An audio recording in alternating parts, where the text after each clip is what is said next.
Hi, this is Lucas Villarreal from IBM Research, and I'm going to present scientific data powered by user-defined functions. And I'd like to begin with a description of the problem that motivated this study. So in a traditional pipeline, specifically in scientific pipelines, we have this situation in which we have to retrieve many input data, such as forcing terms and boundary conditions from external data providers. In weather modeling, for instance, such data may come from weather radars, from meteorological stations, and also from existing files that are available on parallel file systems or on object storage. And once raw data has been collected, a traditional ETL pipeline, a extract, transform, and load pipeline, harmonizes the input files. However, as we will see, transformations that are applied to the data are often trivial and just bloat storage systems. For instance, by converting a file from a format A to B, we end up with a duplicated copy of the actual data we care about. Even when data transformation involves data blending, we may observe that they are so simple that they could be done by the final application many times, with no impact on their runtime. In the example we have here, we see the computation of a vegetation index based on two bands of the Landsat space mission, near and red. The processing is quite simple, yet the resulting data set is saved to the file, resulting not only in storage wastage, but also slowing down data transfers over the network. Now, I would like to present a few things on HDF5, which is the hierarchical data format version 5. HDF5 is a popular file format used by the scientific community, and in a nutshell, it allows the data arrangement to happen in a hierarchy that mimics the file system organization, with named datasets and groups of datasets. And also, datasets are always typed, so you can have datasets which have native data types like 16-bit or 32-bit integers, floating point types, and so on. And also, it is possible to have compounds that have more than a single data element. Moreover, the data can be as simple as a scalar value or as large as a multi-dimensional array. And in the case of large data sets, the reference implementation of the HDF5 library supports parallel I/O to speed up collective reads and writes through MPI. And last, HDF5 allows data sets to be either sequentially written to disk or to be written in fixed size chunks. We see here on the right-hand side of this figure that contiguous data sets are written and read in one shot, basically. On the other hand, on the left-hand side, we have chunked data sets that can be optionally processed by I/O filters. For instance, the HDF5 write path may involve a callback on each chunk to compress the data, and invoke a different callback to decompress those chunks when the application wants the data back. It's also possible to have a chain of I/O filters feeding one another. For instance, a block of float point data could be processed by an I/O filter to remove the least significant bits of their mantissa. The output then could feed a byte shuffling filter that arranges the data in a way that improves compression. And last, the shuffled data could be compressed by a different filter and finally written to the destination file. Now that we have seen the basic properties of HDF5 and the pain points that we want to address, let me introduce you to user-defined functions for HDF5. User-defined functions introduce a new way of retrieving the values of a dataset. Rather than storing and reading statical numerical grids from disk, UDFs let applications provide a piece of code that contains the instructions on how to generate values for a dataset. Those instructions are compiled by our engine into a shared library or into a bytecode, and that's what's actually stored on disk. From the perspective of an HDF5-aware application, reading such datasets is just the same as reading a regular dataset. They are named, they are typed, they have dimensions, and they can be read using the very same traditional APIs. However, underneath, reading a UDF is slightly different. A read operation from the application brings the compiled object from the file towards this UDF handler component, which executes the compiled code and populates the output dataset on the fly. Then the values populated are finally delivered to the application.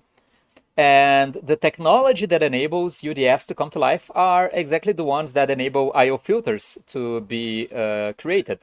The difference here is that our callbacks do not implement a typical compression algorithm. Rather, we are using the write callback to compile pieces of source code, and the read callback is retrieving that compiled code and executing it on the fly each time the dataset is read. In comparison with a regular dataset, UDF datasets are very tiny. They usually require just a few kilobytes of storage space. And also because we are leveraging programming language runtimes, it is possible to write UDFs that take input not just from other datasets, but also from external data sources.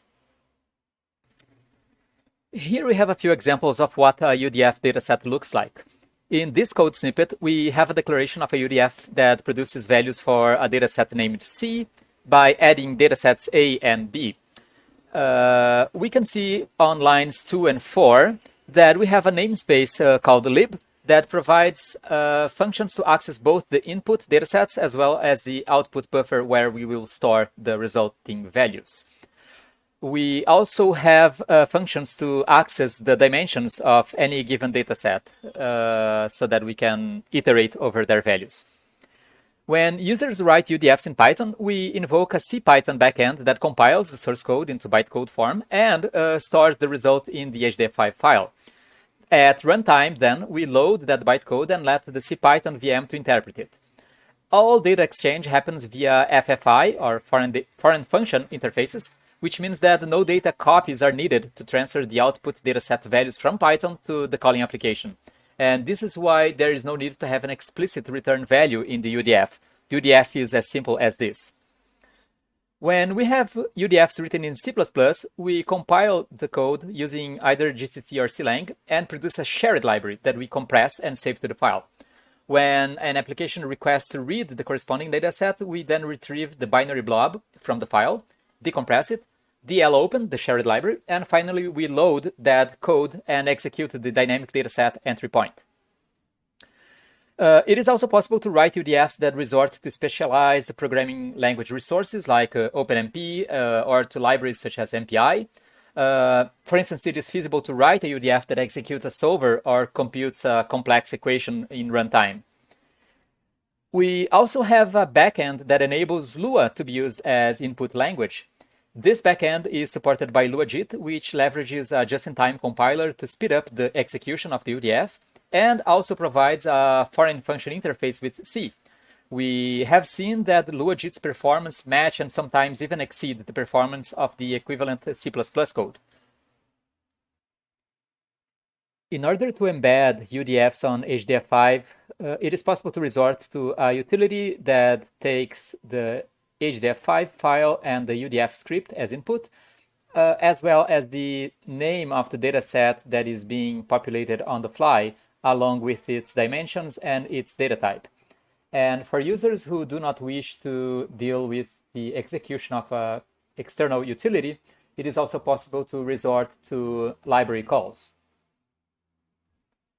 Okay, so now that we have seen the basic idea behind HDF5 UDFs, I'd like to go back to the original data pipeline problem. In fact, there are many steps of that pipeline in which UDFs could play a role, from the retrieval of raw data to the data handling itself.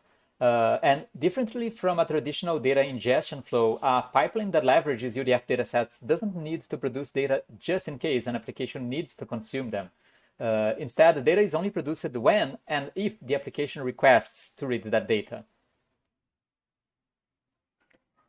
As you can see, we can use UDFs for things that go beyond the retrieval of static data. In this case, we are contacting a web service to retrieve raw data and populate our dataset values.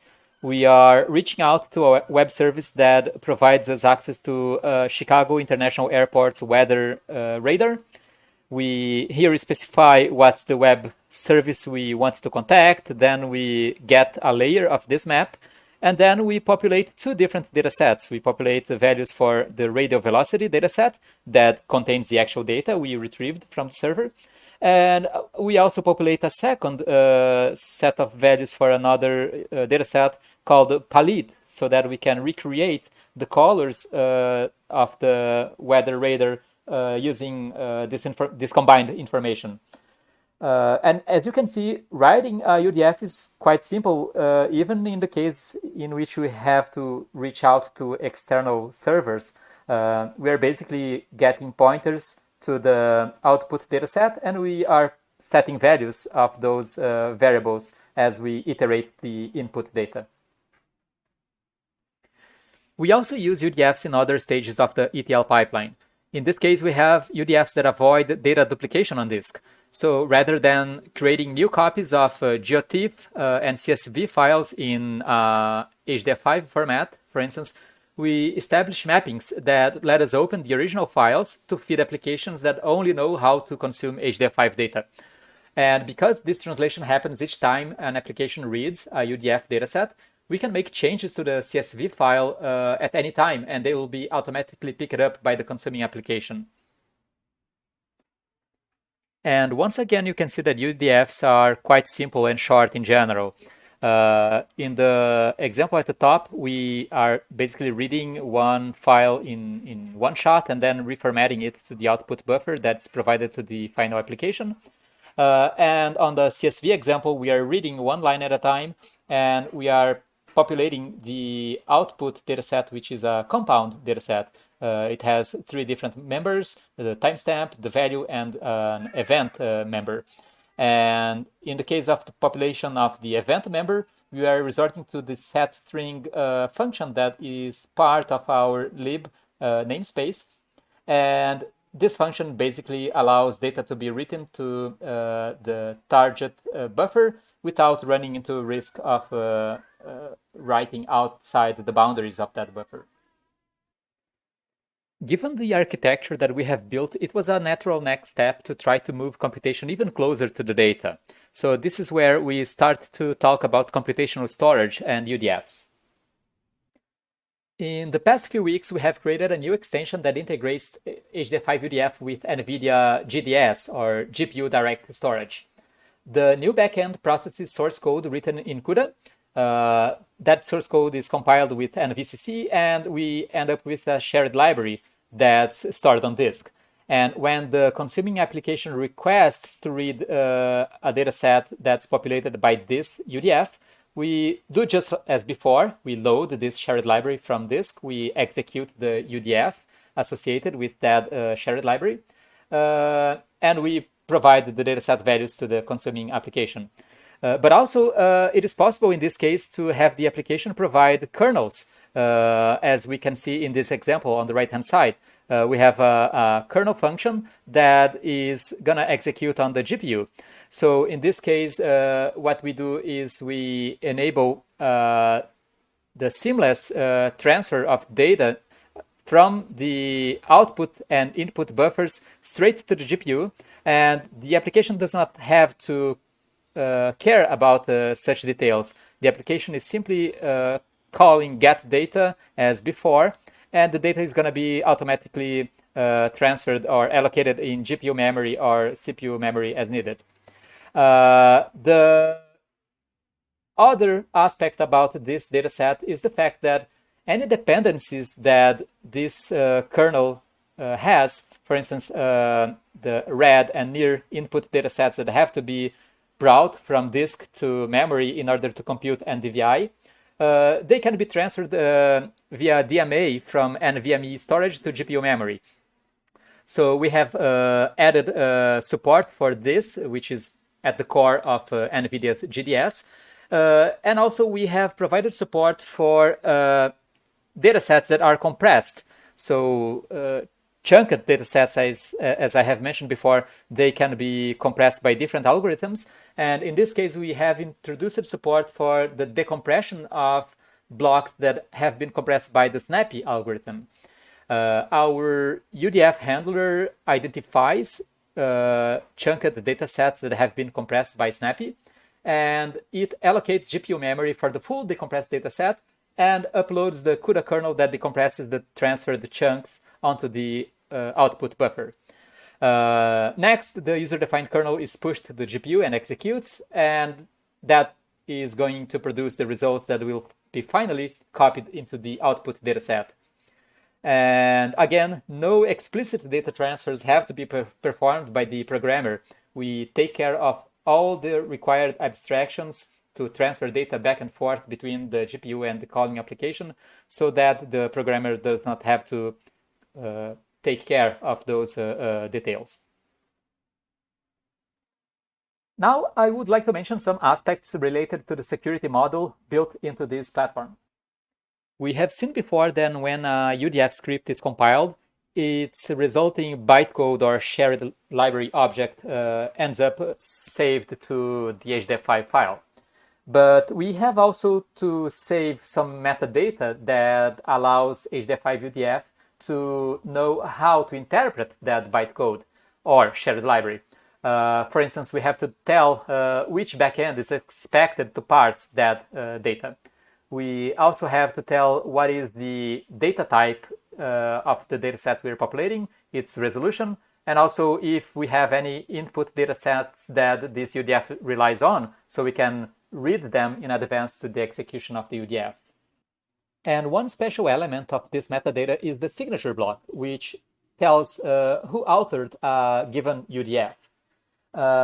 So as part of the installation of HDF5 UDF, we automatically create a private and a public key. And we also allow the user to specify their name and email. And all of this information is automatically going to be attached to each dataset that user generates. Besides including the signature block as part of the metadata, UDFs are always signed with the UDF creator's private key. And when the UDF dataset is read by a consuming application, we then automatically validate it with the attached public key. Currently, we're looking into creating a external authority service that would hold a pool of public keys that have been certified to be associated with a given email and a given person's name. And as soon as that's been implemented, we should be able to establish trust rings and to ensure that the information from the signature comes indeed from that person.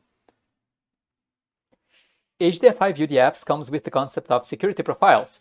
The idea here is that we can have different set of rules that indicate which system calls UDF can execute and which file system directories and files such UDFs can access.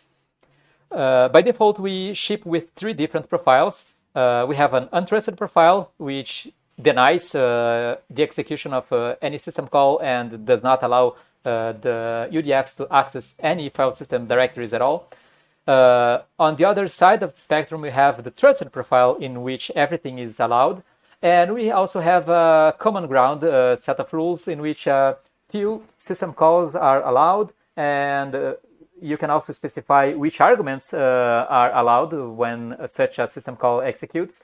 And also it is possible to specify particular directories of the file system in which such UDFs will be able to load files and perhaps write files to, as long as you have a write system call allowed by the rule file.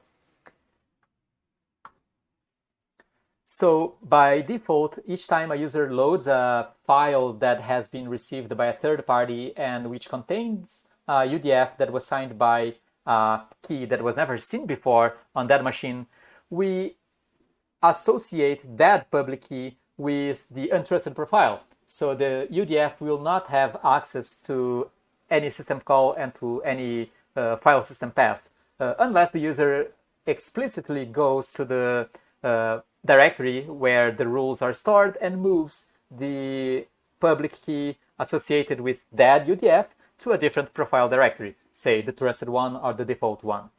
Also, we have some same defaults in the sense that UDFs that have been signed and that are executing on the same machine are always trust. So the user doesn't have to tweak rules when they are executing self-written code. And also, we do provide the default rules so that things like Python modules and basic system libraries are allowed when associated with the default profile. Another aspect of the platform when it comes to security is that UDFs always run in a sandbox. We spawn a new process, we set up seccomp rules that state which system calls the process can execute, and then we monitor the execution of the process with ptrace. And any attempts to execute a system call or to access a path that's not been explicitly allowed results in the termination of that process.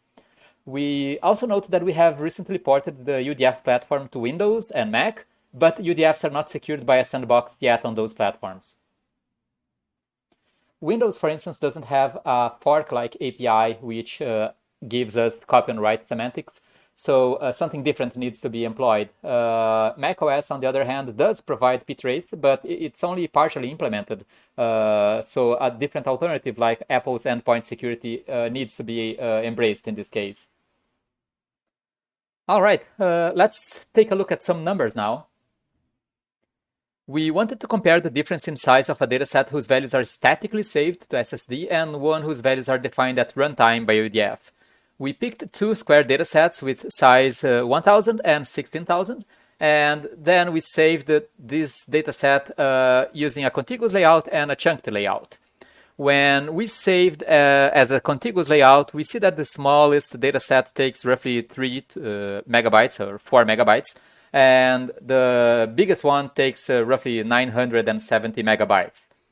The chunked layout, on the other hand, has been compressed with the Snappy algorithm, and we see that the small grid takes about 600 kilobytes and the big one 155 megabytes. The corresponding UDF datasets written in Lua, C++, and Python are not sensitive to the dataset size. They remain constant and require no more than 6 kilobytes of storage space. We also see that the overhead of the programming language runtimes exists, but it's not so bad. In green, we have the time to read a regular dataset from SSD. In blue, we have the time to read a UDF dataset that's basically executing an empty function, and that function does not take any input from other data. And in orange, we have the time to execute a UDF dataset that simply loads the corresponding contiguous dataset from storage. So it's mostly a no operation function, except for the fact that it loads this data as a dependency. And what we can see is that it is quicker to load a UDF to set up its environment and to run it when it's a no operation function, right? Than to read the actual data from storage. And this is true for the big data set. When we have a smaller data set, of course, we do have some more overhead here. The time to prepare and run the UDF is a bit higher than that to read an actual small data set from storage. But the difference is not so dramatic. The only thing we note is that the overhead of Python is more significant than that of the other programming language runtimes. And the figure on the right-hand side of the screen is showing that our integrated UDF and decompressor kernel stack enables dataset values to be produced on the fly faster than actually reading the corresponding static data from SSD. The dashed blue line is the time to read the reference dataset, and in contiguous colored lines we have the time to execute the UDFs with support of GPU. We also see that the Python backend is actually performing much worse than the alternatives. So for those that are seeking performance in Python, it is worth considering a different interpreter for the Python language, such as PyPy. Now, moving forward, we do see the opportunity to apply this same concept to different file formats. For instance, TIFF and Jotif. This is a file format that is extremely popular among scientists, and even though they are not as fancy or they do not provide as many features as HDF5, mostly every application and library that deals with georeferenced data do provide support for reading Jotif. So this is an interesting target for those interested in leveraging the same infrastructure for this format. And the approach that we see that's the most reasonable to port the work we have done to this format would be to also create a standalone utility to compile a piece of code and create a shared library or a bytecode, and then attach that data as if it were an actual data set in the TIFF file. Also, the writer would write a tag identification that indicates the ID of the plugin that is able to parse that data when it comes to time to read it back. So the same plugin would have at the reader side the registration of this tag field that it's able to read or to interpret. It would also declare the supported data types, and finally it would implement the read callback, which would be similar to the one we have today on HDF5 UDF. It's also possible that such an implementation would need to resort to a mechanism like LD preload, so that the functions implemented in this plugin will take precedence over other libraries installed on the system. This needs to be properly assessed. And with this, I conclude my presentation, and I am happy to take any questions that you might have. Also, please note that here at the bottom, you have the URL to the project, so you can access it in order to download the code and learn how to build and run the examples. Please do feel free to get in touch. Thank you so much.